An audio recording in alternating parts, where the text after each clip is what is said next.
You have been called to do good, to feed the hungry, to love with action, to be a light in the darkness, to love your neighbor, to teach wisdom, to walk humbly, to love mercy, to care for the least of these. Will you accept the call? This is our city. Our mission. Visit eriecitymission.org/volunteer to accept the call today. All year round, Frontier Home Products and Design has what you need to make your home comfortable and beautiful. Relax on a new timber tech deck designed by Frontier's experts. A new fireplace from Frontier Home Products Fireplace Gallery adds warmth and serenity to any home. Beauty and versatility at Frontier Home Products and Design Center, 4213 Peachtree, East 5th, next to the Bayfront Highway. Frontier Home Products and Design Center. Discover a new frontier. PA contractor number PA 039007. Welcome to TalkErie.com's Joel Natale Show, Erie, Pennsylvania's daily podcast. Every day, we tackle the biggest issues that the Erie, PA region faces. Stay informed and involved as we advance the narrative of Erie. Now, here's Joel Natale. We are welcoming in to our studio here from the Kingdom Financial Group studio, Lisa Pustelak. She's a Culture Development Manager at the Northwest Industrial Resource Center. Lisa, welcome. Thank you so much for being on the show. Appreciate it. Thanks for having me, Joe. I'm excited to be here. All righty, let's get started because we are talking about this brand new conference.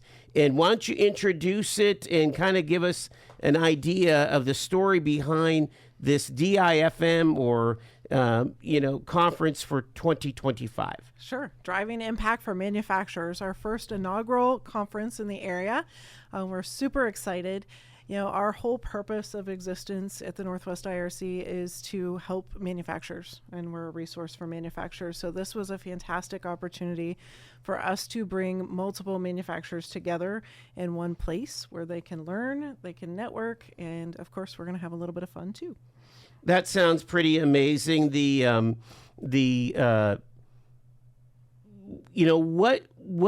is the kind of the felt need, do you feel, that you're trying, the itch that you're trying to scratch, I guess? Yeah. So one of the big things that we talk about every single day is manufacturers need more people.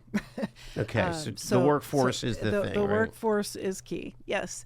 But in this case, we need to attract the right people, but then you also need to keep them. Mm-hmm. So the retaining of people is just as important as the attracting. You want to keep the people that you have. So that's a big part of it. So what you're attempting to do here is allow people to learn how to build these. You talk about being culture development. I mean, what like how do you do that? I guess. Yep. So I'll back up just a little bit. So we have a conference for our network every year, and last year and the year before that, we took part in the Ready or Not program that we're going to have at the conference. It's a business simulation game. It's kind of gamified. That's a popular term these days. And last year in particular, for some of us, it was the second time we went through it, and we're like, we need to bring this to our people. And that kind of got the wheels turning, and how do we do this? So we are part of, it's called the Manufacturing Extension Partnership, or the MEP system. So there's centers like ours in every state. Some states like Pennsylvania, there's multiple centers. So it's the center in Oregon that put together the Ready or Not program. And, we started talking to them and what would it look like. So to answer your question, that part of the learning, that simulation allows people to take on different roles in the company. Mm-hmm. And they have to make different decisions throughout the simulation. And then the program will teach them, what impact their decisions had. So it's a lot of fun. It's very interesting, and it's very eye-opening, especially when you're playing the part of a role that you don't normally do in the business. So it allows people, no matter what their role is in the company, to get a different visual and a different understanding of the things that impact the business. Things like employee development, or investing in technology. there's a list of things, right? That simulation will take all morning. I was going to say, is there a sweet spot, I wonder, of let's say, typical company around here, Tool and Die or whatever, might have 25 to 50 employees, right? Would there be a sweet spot of the types of employees and how many employees would come to your conference so that, collectively they would be like, well, when I was in this role, when I was in that foreman role, or when I was in that CFO role, or, buying resources or managing the books, I was able to have this different impact. Would you say? Sure. Yeah. So is there a sweet spot? Obviously, the more you can bring, the better. Right. Yeah. Right. The more people you have, the more you learn, and the more you can spread that around. But what we will be doing with that simulation is purposely breaking people up so that you're not on the team with your team. Right. So that you're learning from other people. So if you're a CFO and that happens to be your role in the simulation, the people with you are going to learn from you in your role. So it's it can be reversed from what you described, and then it's one of those things where you just never know, right? The impact is always there. It's incredible, and we can't even sometimes predict how that's going to come out, and the aha moments that are going to come out of that. How do you have folks process the simulation? Like, how does it become real and tangible that they can bring back to the plant? Right. So the Oregon MEP that will host that for us is there's software that comes with it. Cool. And so, and there's newscasts and there's all kinds of fun stuff built into it. So the software program will do some of that. But then in between each round, after the results of their decisions are displayed and the points are given and all of that, then we'll have a time for some insights where we'll take a few minutes and we'll talk about, bringing that to the real world, right? Wow. So for those of you in the room, there's an opportunity for them to really take that back exactly like you said. Here's how you would take it back, and here's how this will apply to you. Does it seem like it's flexible enough? And again, we're talking specifically about this kind of gaming simulation thing. Right. But is it flexible enough to match that small shop or that larger organization? Absolutely. Everything we do is scalable. Yeah. Obviously in this area, most of the manufacturers we work with are small. We have a few bigger ones, but not many. So everything we do is always scalable. Yeah. And, you have people that are in consumer products. Absolutely. They're in exporting and so on. That's really and we work with all kinds of manufacturing. So if you make something and you're a manufacturer, those are companies we work with. Yeah, that's it's going to take the whole morning of this conference, and so you better get a good night's sleep and be ready to be creative, right? On your toes. Yeah, no. So you've done this before? I have. I've done it twice. Yes. Okay, so I don't want you to give anything up. Nope. But I'm just wondering, what was the toughest kind of hat that you had to wear? Do you remember? For me, I think sometimes really being able to connect some of your financial decisions to the long-term outcomes, and then again, without giving anything up, there's always unexpected turns. So part of the narrative, part of the game. Yes, part of it's the like narrative. it's like you're attending a murder mystery or it's Clue. A little bit. You're acting in Clue. You're not really sure what's going to come next. Miss Scarlet with the candlestick. Exactly. Just when you think you have it figured out, there may be a twist. That is fascinating. You think that kind of, guys that have been in this business for a while can get into the fun of the thing? I think so. I absolutely think so. And I think it's twofold. There's learning to be had just from the simulation itself, but I think even sometimes more powerful, in my opinion, is the learning that happens between the people at the table. 100%. Yeah. It's I'm a huge fan of networking. It's how I've been successful in my career, and I encourage everybody, the more people we can meet and learn from, the better off we are. Well, and I think we really, to go back to the original question of felt need, if all we're hearing from our manufacturers is that I don't have enough workers, or I don't have enough skilled workers, or the workers that I'm getting are not up to par, well, then maybe this is your part of what you can do, is educate yourself. Exactly. And, at the end of the day, when we talk about culture development, we have to make sure that we have environments where people want to work. Yeah. People want to feel appreciated. They want to feel valued. And yes, we have this conversation every day, pretty much. Yes, there are people that don't want to work. I will agree with that 100%. But the whole stereotype of no one wants to work is just not true. And we have to be very careful with our mindset with that, that we're not setting ourselves up that, well, nobody wants to work. So it really took me aback. This wasn't that long ago that I had a leadership class that we were working with, and one of the leaders said, well, I don't even bother learning people's names until they're here for 90 days. And of course, my response was, well, why would I want to work for you? So are you the truth teller a lot of times in these meetings? Sometimes. But when you really think about that, right? Yes, I understand there's been a lot of turnover and there's a lot of things happening out there. But at the end of the day, if we don't treat people like we want them there to work, then why would they want to stay there? And granted, again, right. The game goes into all different kinds of things in addition to that. But when we talk about what manufacturers need, we talk about that on a daily basis. I mean, we don't want to belittle their need. Their need is real. Absolutely, it is absolutely But real. on the other side, a little self-reflection couldn't hurt here. Absolutely. Because, and again, just to push a little bit, the concept that everything was going to always be like the 80s, where there's a steady stream of people, or God forbid that there's 50 applicants for every job, which was out of whack in another way. Right. Was unrealistic. And now we're kind of finding balance where the worker has more agency, and maybe not more than the employer, but more equal to the employer. And maybe that is kind of off-putting to some employers. Absolutely, it is. It's different. It's just change. different. Yeah, it's change. And we don't like change typically, right? So, but there has to be a balance, and that's, we see it every day, that there has to be a balance. People need to do the job, right? They need to take responsibility. They need to take ownership.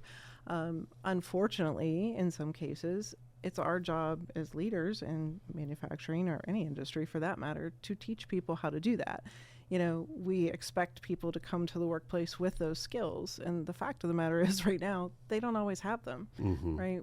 That's part of what we need to teach, and that's different than what it's been.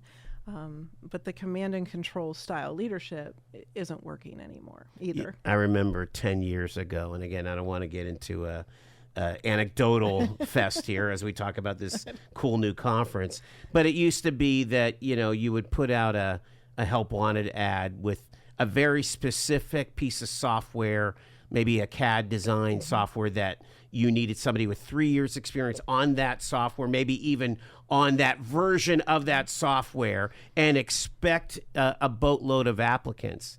Can't do that anymore at all. No. I mean, some CAD design background, okay. Yep. And then we'll teach you our software. Exactly. Yeah, we have to do a lot of training of our own these days. You're right. You're not getting the experience, skill experience that we used to. It's just not there. Not that you can't be as picky, but you're hiring for character, not necessarily for the defined skills, so they can just waltz right in. We say hire for culture. You want them to fit into your culture, and as long as they're willing and able to learn, then you have the ability to teach them. The name of the conference is Driving Impact for Manufacturers. It's being presented by the Northwest Industrial Resource Center. Coming up on March 25th, 7 a.m. to 6 p.m., includes breakfast and lunch and a networking session after the fact.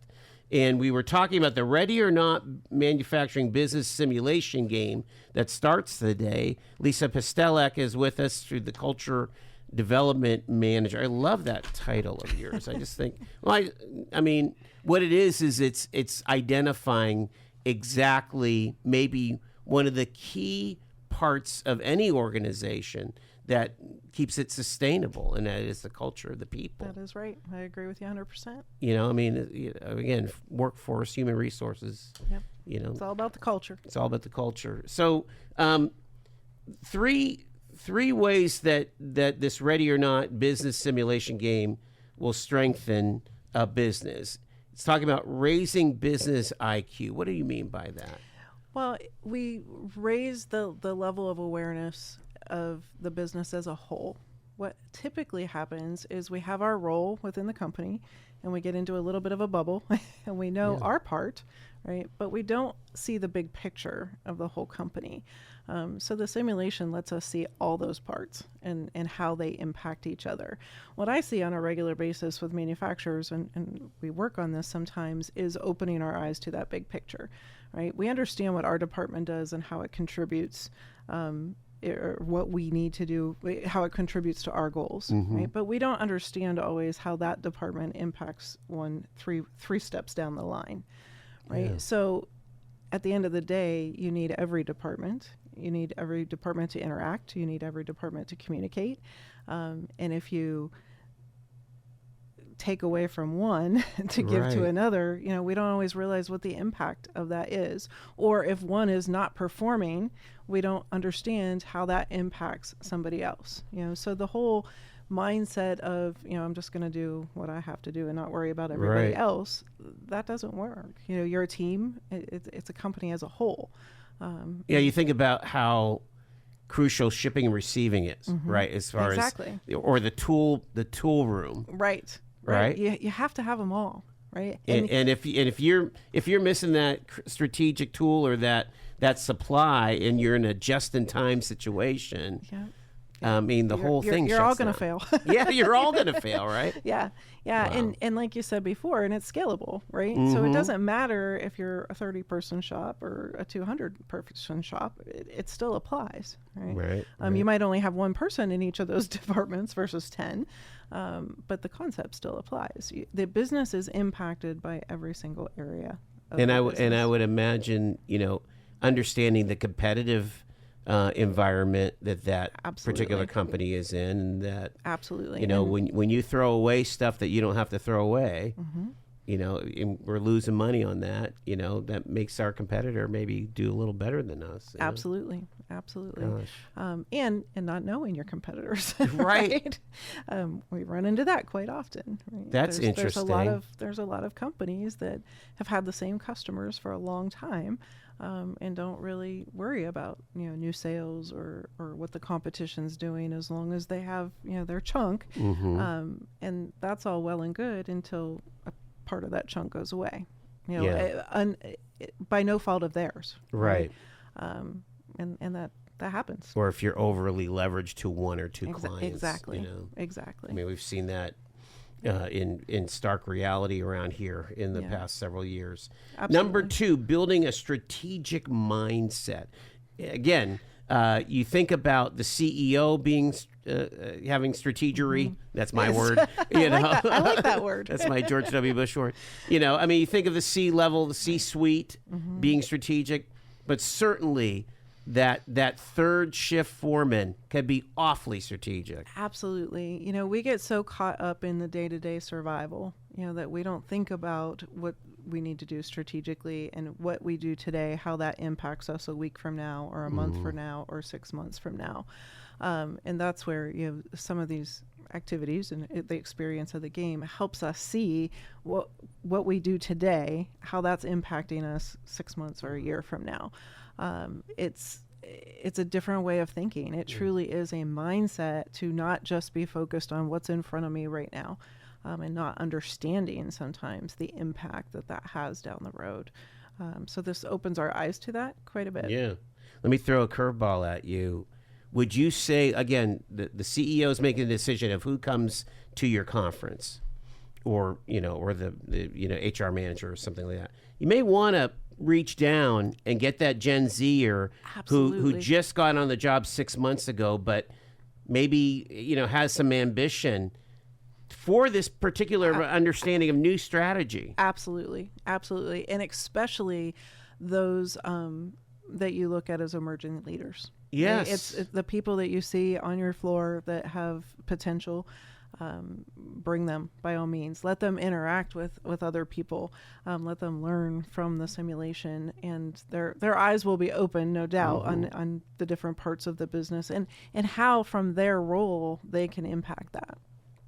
I'm going to be a little controversial. Maybe if you only could afford so many slots, maybe you're 62-year-old, and I'm 62, that's why I'm saying it, but that your 62-year-old sales manager may could sit this one out. Absolutely. Because the 23-year-old, kid who's doing the design might be a better guy to come, as you can go take another round of golf.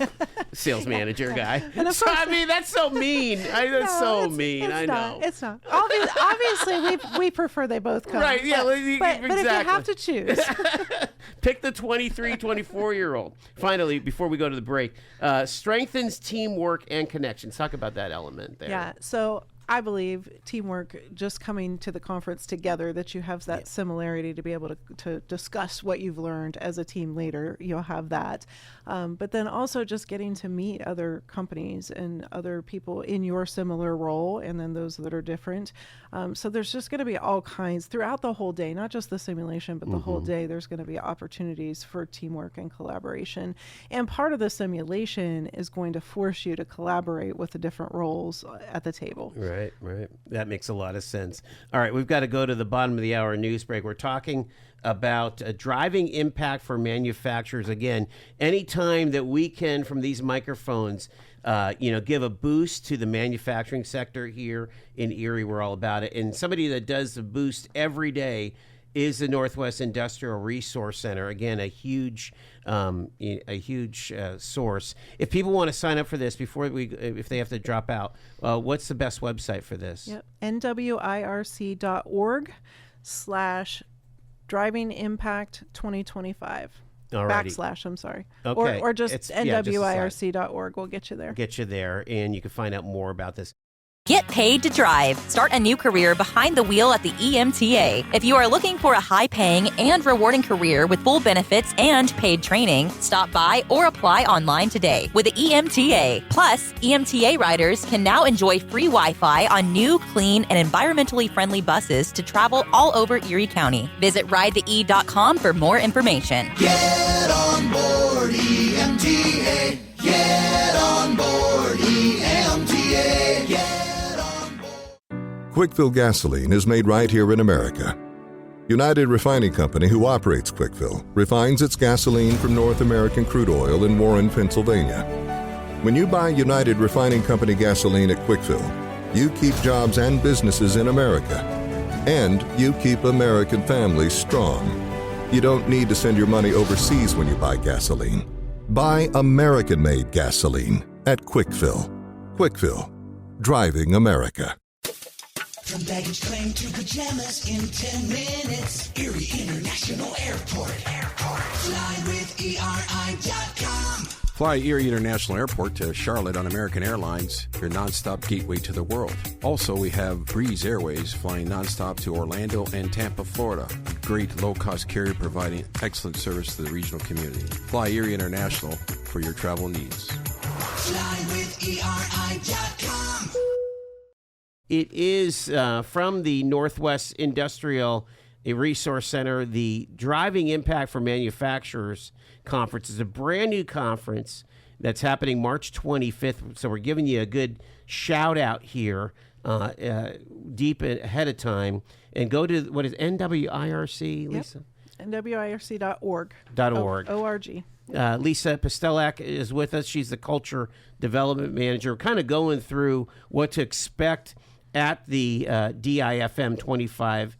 And we talked about the morning being a manufacturing business simulation game called Ready or Not. And then there's going to be the lunch and some exhibits and breakouts. And then we're talking with a keynote. Let's talk about that. Chris Cesarnik, winning the war for talent. getting a talent is a war now, Lisa? Apparently so. Do we need to get on the horn with HR about this? If you go out and talk to any manufacturer, they will tell you it's a war. It's a war. Yeah. Yeah, we're very, very excited to have Chris Zarnik coming in to speak. He's spoken at multiple conferences from in our environment in the MEP centers, but it's about retaining the talent, and he talks about from hiring to retiring. So it's not only about attracting the people that you want, but it's about keeping them. And how do you structure yourself so that you keep these people until they're ready to retire? Unfortunately, this day and age, people don't stay at jobs like they used to until retirement, and we want to get that back. So Chris has a lot of great ideas. His book, as you mentioned, Winning the War on Talent, and he's going to talk too about onboarding and your onboarding processes. And a lot of times people think of an onboarding process and they think it's going to be extremely costly. And he's going to share some ideas that are low to no cost. Yeah, it's really not throwing the policy manual, having them sign it, and just getting them scheduled. No. There's really some deliberate action. We call it throwing them to the wolves. It's usually what happens. Yeah. So we come in, we sign the HR paperwork, we show them the equipment, the machine they're going to be working on, or whatever the jobs they're going to do, and then we walk away and we leave them be. And I understand, and it's a challenge because manufacturers need people, and they're pressed for time. So pulling people away to be able to train properly is a challenge. But at the same time, is it worth it not to train them and then not be able to keep them? And I think it's gotten better at this point. I'm sure it's still out there, but we used to call them runners. And those were the people that you would hire and start in the morning, and by lunchtime they ran away and never came back. Wow. And sometimes it wasn't even till lunch. Sometimes it would make it to a break. Yeah. We don't hear that as much now as we did there for a little while. So I do think that's gotten better. But the onboarding process that Chris is going to talk about is vitally important to being able to retain the talent that you do attract. I mean, you think about it. There's probably a half a dozen basic roles at the plant that if you spent, over the course of a month or two, 30 to 60 hours developing, what would be the best practice, what you would hope that after the onboarding process that this person would be able to accomplish. You could create those templates. Absolutely. And then tweak along the way if they're not resonating with the new hire. Boy, that's not a lot less energy than trying to, burn somebody out or not prepare them properly, right? Right. Yeah, and there's so many different ways, and he's going to share a lot of different ideas with us as well. But, part of the other problem with that is sometimes the people that have been doing that job for 20, 30 years and are super good at the job, they're experts at their job, right? But they're not capable of teaching somebody else how to do it. Right. So that's another problem, and if you have the proper onboarding process in place, that can help overcome that.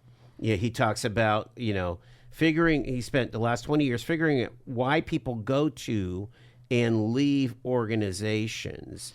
It's like, what was the attraction to begin with? Right. And then how did the bloom fall off the rose, right? Exactly. Why can't you keep them? Yeah. Yep. And he's been out there in the trenches, and I know I'm very excited myself to hear. And Chris sometimes it's just not the right fit, right? Sometimes it's not. No, we went through that phase where if you could sign your name and your breath showed up in a mirror, would take you. Oh my gosh. But I think we're past that. Yeah. Well, I think about, it's public knowledge that Wegmans, for example, is the number one place to work in the nation, or has been, right? Mm-hmm. One of those, he always wins those awards, right? Sure. And you're like, okay, well, I know this is not manufacturing, but we're still putting out a product in retail. Absolutely. And what is it about their systems and their training capabilities that we might be able to adapt, or you talk about the Chick-fil-A way, or you talk all these places that are known for their service, and right? they not only are known for their service, but they have a process in place to teach people how to provide that service. And there's manufacturers that have that in Sure. place too. And unfortunately, I think they're few and far between that really have it working. But there's certainly manufacturers out there that have not had that revolving door of people. And I really believe that's because they do have a strong onboarding process, and they do have things in place that makes it a healthy culture where people like to stay. Yeah, I would think the other part of this is that there are manufacturers, especially in a community like Erie, where the way that they did it before worked, and they could point to the people that have been there 39 years. Absolutely. But we are 3 generations or 2 generations from those folks, right? And people are different. We're a different social type of community now. Yeah, and the mindsets are very different. Yeah, it's a different mindset, and we have to be able to adapt to all of them. From the silent generation to Generation Z, there's some significant differences. Would you put some headphones on? Somebody wants to ask a question here. Let's go to a fellow that knows quite a bit about manufacturing. And hey, Phil, just put one ear is fine. That'll work for you. And you are live with Lisa here on Talk Erie. Go ahead, Phil. Well, Lisa and I know each other quite well. Hi, Phil. How are you? Good. How you been? Good. Nice to hear from you. Good. Geez, Joel, it's so cold. I'm about ready to go down to Florida and spend a few days at the Gulf of Phil Kerner. Nice. I knew you were going to come up with that. Jeez. Hey, I have a question. Sure. And I'm listening to the whole show. It's fun. And but I don't know why I don't know the answer to this. Lisa, my question is, when I was an apprentice back in 1980, and we had these 4-year apprenticeships. We went to night school, and at the end of 4 years, I got the certificate from the Department of Labor and Industry. Are apprenticeships even still a thing, especially the 4-year apprenticeship? And where does somebody go to learn about them, sign up for one, get one? It seems to be a little bit of confusion, and I kind of swim in this area, and I don't get it. So I don't know. So I guess I could hang up and listen, or if you want me to stay on, whatever you want. Okay, we'll have you hang up, and I'll let Lisa be able to. Thank you so much, buddy. Thanks. Appreciate Joel. it. Bye-bye. Thanks, Phil. So there are apprenticeships, right? Yes, there are. There definitely are apprenticeships, and that is not my expertise, but I will share what I know. They are absolutely out there. I know there's, and I'll give a shout out to the NTMA. I know they have a state registered apprenticeship program. That's right. They were here last year, I think. Yeah. Okay. So and that's just one off the top of my head that I know of, and I know there's others out there as well. Do you know what those letters stand for, by the way? The National Tooling and Machining Association. Okay, gotcha. And the problem and this is my opinion, Phil, it's not so much that the apprenticeship programs aren't there. It's getting people to enroll in the apprenticeships, getting people to take advantage of the apprenticeships. So again, we've got to get back so we can make the people see why they're attractive and why they should do the apprenticeships. So I think there's probably not as many of them available as there used to be. It's just like everything else in the technical schools, that we don't have as many as there used to be because of the enrollment. So I do know we're doing a lot of things, not only our organization, but lots of other organizations. There's a lot of things happening out there to regenerate that interest in manufacturing. Unfortunately, we're behind the time on that, so it's going to take a little while, but I am very excited about the progress that we're making. There's all kinds of things happening out there with students in the high schools and different things available. So again, to answer the questions, the apprenticeships are absolutely out there. I think we just need to continue to drive people to them and get more and more enrollment in them. I think if we can fill them, the ones that are there, if we can fill more of them, then we'll hopefully see that come back around. But they're definitely there.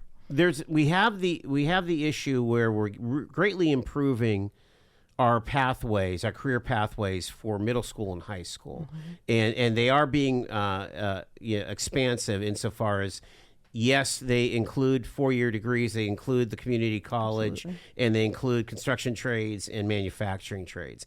But once you get 18, and let's say we missed you, you didn't go to VOTech, you didn't go to Career and Tech at Erie High or wherever, and you're 18 and you're I hate to use it, but a dead-end job. It's a job that's not fulfilling for you. Sure. It is the idea of getting those 18 to 24-year-olds to be able to be plugged in. And what are the catching ways that we can do that? Once somebody has a year or two of life experience of saying, you know what, I think I know, I'm a little more mature, I know what I want to do, what do I do next? And having, that's where you really need a robust workforce development system. And Pennsylvania just needs to work on that a bit stronger. And that seems to, at least when I talk to elected officials, that's where they see the weak link. And it's just that, not every kid that's 20 years old is going to know, to go to CareerLink or to go to this thing or go to that job fair or what have you. Right. And, Yeah, it really is about education. And one of the things I love about manufacturing, and I wish I could figure out a better way to pass that along, but is the passion of what you're making, right? I mean, if you can get, if you can get the younger generations interested in the fact that what you're making it truly does have an impact, right? Whether it's a finished product or whether it's a part of a car or a part of an airplane, gas and oil, all those things out there, right? Mm-hmm. It doesn't matter, but I find that the people that really wrap their minds around the impact that you're having by producing whatever it is tend to stick around more. Wow. And now being able to figure out how to get that to people at a younger age is, of course, the challenge. And like you said, there's lots happening in the high schools. The student-run enterprises in the high schools are doing fantastic. They're continuing to grow. Those programs are filling up at this point. I mean, the enrollment's there from what I can see and what I understand. Well, sometimes it's really hard to get that VOTEC placement, Yes, whether it's construction trades or what have you. Yes. And to your point, Joe, these the people that are outside of high school now and trying to figure it out.